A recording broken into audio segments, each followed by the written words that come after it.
Hey, we have met once again. Welcome to my podcast. This is your brother Reggie Kwabena Deschamps Mills. Welcome to my podcast. Today I'm gonna talk about something very, very, very interesting. Today I'm talking about the uniqueness of the African black hair. You know, and you see, leadership by example. I haven't cut my hair yet. This is my God given natural hair, you know. So I'm just taking off my hat for, some few minutes and then I'll put it back on. So as I'm teaching, I'm gonna talk something very deep. So I created this thing that you guys are gonna find very interesting. So it goes like, I love my African self. I love my black self. And then African is divine, black is divine. And why do I say this? Because of many years of people of color or melanated race being looked down upon, through feeling outcast in the Western Hemisphere and other places of the world. I want to remind my brothers and sisters who are melanated folks or who are dark skinned or African descent that do not feel like an outcast. You have to understand that the one who made us, our creator or God, the one who created the heavens and earth and created every race, love us so much. That's why when the creator was creating the African or the black person, he created us unique. And he gave us something that is so symbolic, that shows the beauty of God's creation, and that is our hair, our natural hair. God could have given us any type of hair, but God gave the African or the black person a hair which is natural, which is unique.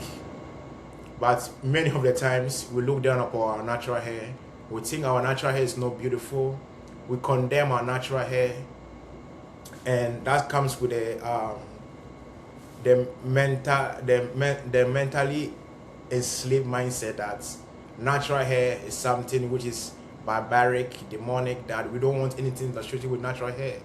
But I want to tell you this. People don't know that in the Holy Scriptures, Samson had dreadlocks, David had dreadlocks, King Solomon had dreadlocks. Other many, even, let me tell you, if you go back to the biblical text or the biblical scripture or the Bible, we had many people who were priests who had natural hair, locks, braids, natural hair. So what are you talking about? That the black man's hair, the black woman's hair, or the African or the melanated race hair is something which is disgusting or is evil or ugly. It's not. It's beautiful. It's unique. It's our uniqueness. Listen, our African or melanated black, natural hair symbolize an identity. It shows how unique God created us. It shows how beautiful, unique, excellent we are.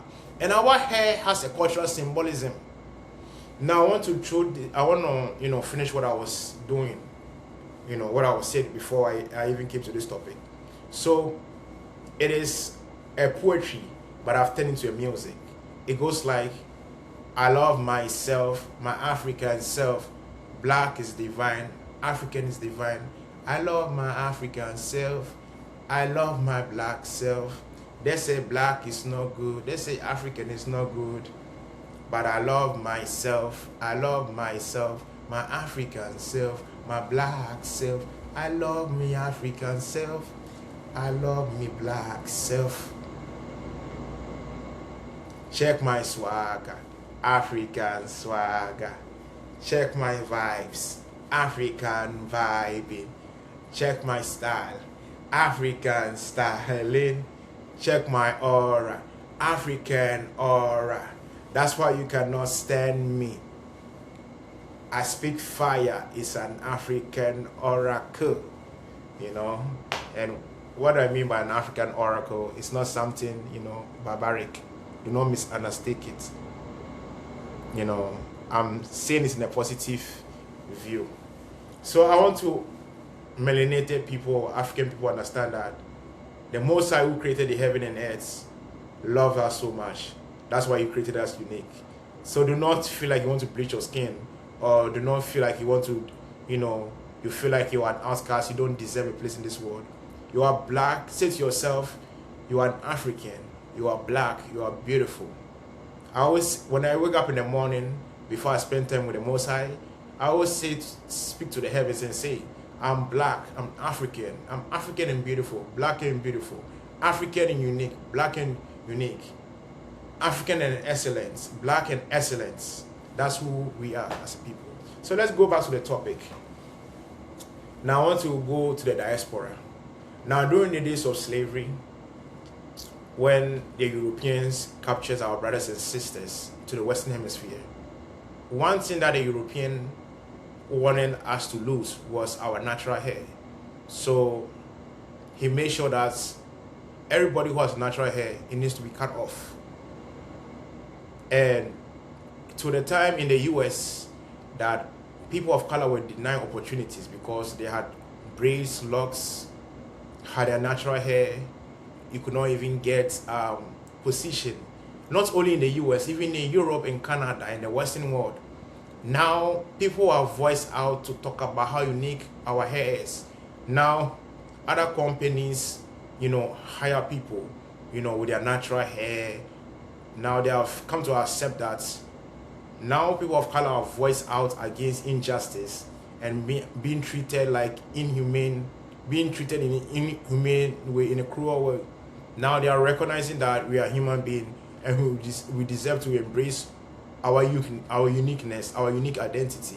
So now you see people who are managers in other jobs in the Western world who are dreadlocks and all that stuff. I want to tell you that dreadlock is not demonic. It is beautiful. But this is the thing with people. When something beautiful is being abused, that's what makes it evil. But as I said, everybody in this life is different. People have what they use their stuff to do. So do not have this mindset that anybody with braids, anybody with locks, anybody with natural hair is into cut or something, or is a criminal or drug dealer. No, it's not everybody who's like that. Okay, people are raised rights, responsible men, responsible women, beautiful men, beautiful women, who have excellence, unique character. They carry themselves well. They don't do anything bad. They don't do anything fishy. They are at peace with every human being, and they still have their locks, braids, natural hair, and still love on people, and still be who they are.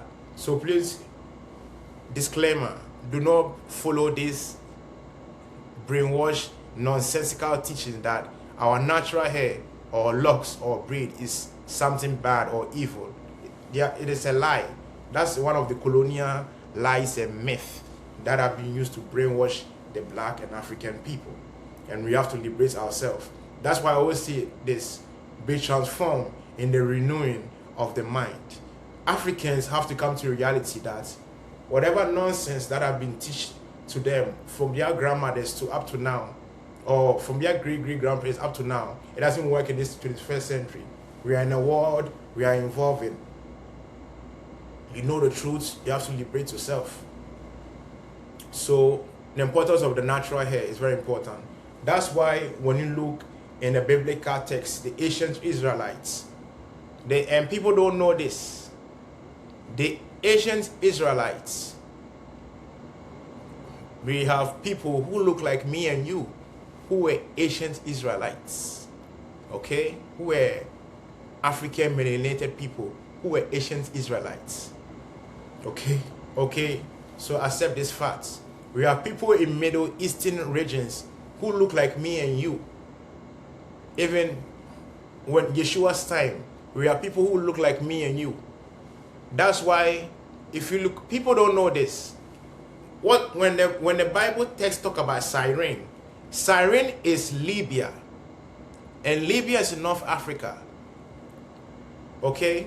Assyria in the Bible is Ethiopia. People don't know this.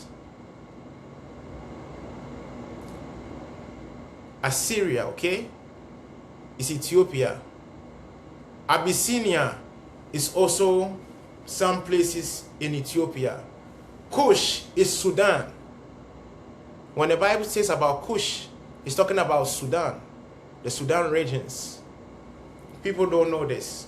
When people come and say, oh, the Bible has things to do with European, let me tell you this. If you are somebody who's not ignorant and really knows and really read, like me, let me tell you this. The at least I sleep is 3-4 hours. I spend all my time reading, researching, trying to get knowledge. And I want to tell you this for fact, that the Bible that you guys talk about, it doesn't talk much about Europe. Rome, it is Italy. That's all it talks about. Rome, Italy. But pretty much, I'll tell you, the biblical text can be more Afrocentric than anything else. Talk about the Old Testament. The Old Testament, if you guys are really people who are researchers and really know the truth, the Old Testament is more of African indigenous culture. If you talk about drink offering, if you talk about animal sacrifices, if you talk about many things, if you talk about circumcision, a lot of stuff, you know. In Ghana, we have something called prekese, okay, prekese. And prekese, for Ghanaians who know the English name of prekese, you can write down under the video. Prekese can only be found in African regions and in Israel. That's the thing called prekese. You can find it only in Africa and Israel. And apart from that, you know, like indigenous African herbs. Do you know why the Israelis love herbs? You know, you can link, it has a connection to Africa. So you have to understand, like many indigenous stuff who our people are doing right now in Africa. You can, if you go to Israel, even some part of Israel still embrace it. And even ancient Israel, they were doing it. So if you guys said the Bible or the scripture, it is Eurocentric, then I think you really don't know history. I have to be honest with you. The only European place the Bible even talks about, Greece, Italy, Spain. 3, that's it. The rest, it talks much about Africa. And then it talks a little bit about regions like Turkey, Lebanon. So what are you talking about that the Bible is against African culture? What are you talking about? What exactly point are you trying to make? You know? And plus at the same time too, people have to understand this. Let me make this fact. When you're talking about Christianity, you have to understand that the Christianity that was brought to us and what we practice is totally different. Now when the missionaries came to Africa, they didn't bring us the real Christianity. They bring us a misinformed Christianity. So how can you come and say, I want to teach you the Messiah? And when the Messiah comes, the Messiah is telling you to deny what makes you unique, what makes you who you are, and pretend to be something you're not. It's not realistic, you feel me? And at the same time too, when you look at the book of Revelations, it talks about every nation's tribe and tongues, you know, or worship the Creator or come to the Creator's throne. So if you are worshiping the Creator, you should not deny your identity as an African. That's why when you are worshiping the Creator, you have to sing, you have to be who you are. Sing in African dialect, embrace the African dialect, worship the Creator in the African way, praise the Creator in the African way, dance to the Creator in the African way, sing to the Creator in the African way. Be African self. Why do you have to be like a Westerner? Or be Westernized, Europeanized? When a missionary came, the Christianity they brought to you is the Europeanized, Westernized kind of Christianity. That's the only way the missionary misled most of us. But we have to understand that You can still be a Christian and still be an African and embrace your identity. We have to liberate our mind. So apart from that, that's what I want to tell you guys. Your natural African hair is not demonic. Rep your African hair. Be who you are. Like me, I've kept my natural hair. No man can tell me to cut it. To each his own. To each his own. Everybody on what they like. I love to have my natural hair, and I don't want to cut it. When I cut my hair, it makes me less of an African. It makes me less as a man. When I have my hair, it boosts my confidence. It makes me who I am. It makes me feel like a real African, real man. That's why I like to keep my hair. I like to be who I am. In life, be who you are. Don't let an outsider tell you that being African is evil, being African is, barbaric. Stop being African. Be like a Westerner. To hell with Westernization. To hell with being a European. Be an African. Embrace your blackness. Embrace your Africanness. Embrace who you are. That's why I said, African is divine. Black is divine. I love my African self. I love my black self. I love my African aura. I love my African swagger. And I always tell you, brothers and sisters, in the days of your youth, do not forget your creator. The one who created you in your days of your youth, do not forget him. Each and every day, as we are living our life, let us, live in peace, harmony, and love.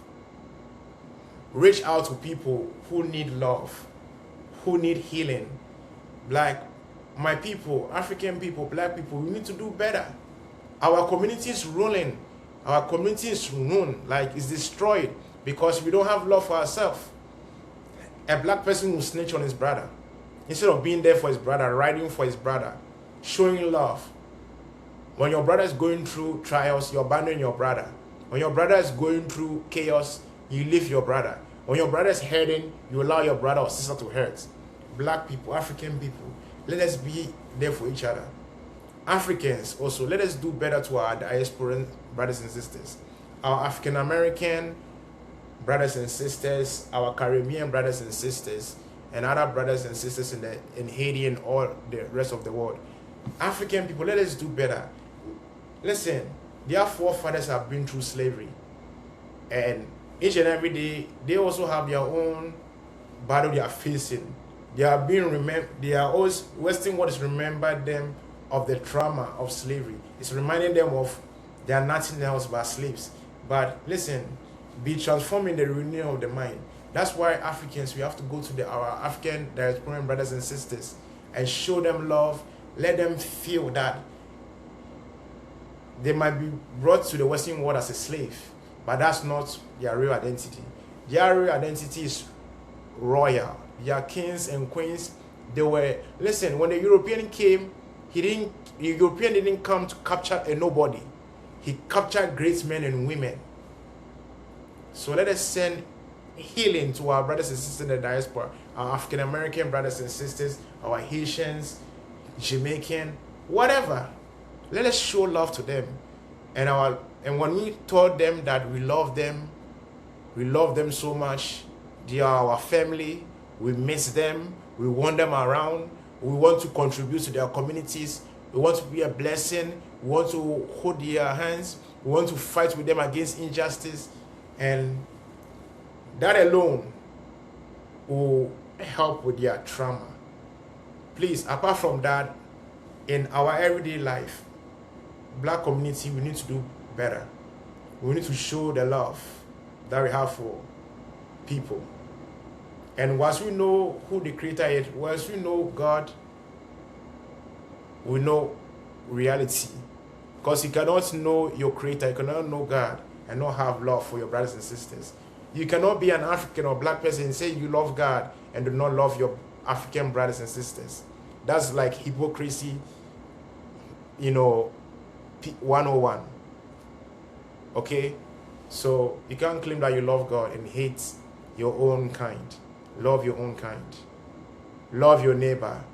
as thyself. Peace out, one love. Subscribe to my YouTube channel. This message is about the uniqueness of African hair. I love my African self. I love my black self. African is divine. Black is divine. I love my African self. This message is not about supremacy, but it's about loving who you are as a people. One love. I'm out. The love and peace of the Most High be with you all. One love. As always, Uhuru Debele. One people, one destiny, one dream, one vision. Let us be moved to a destination, not a distraction. I'm out. I love you all. Subscribe and let the brother hear the good news of liberation. Bye-bye.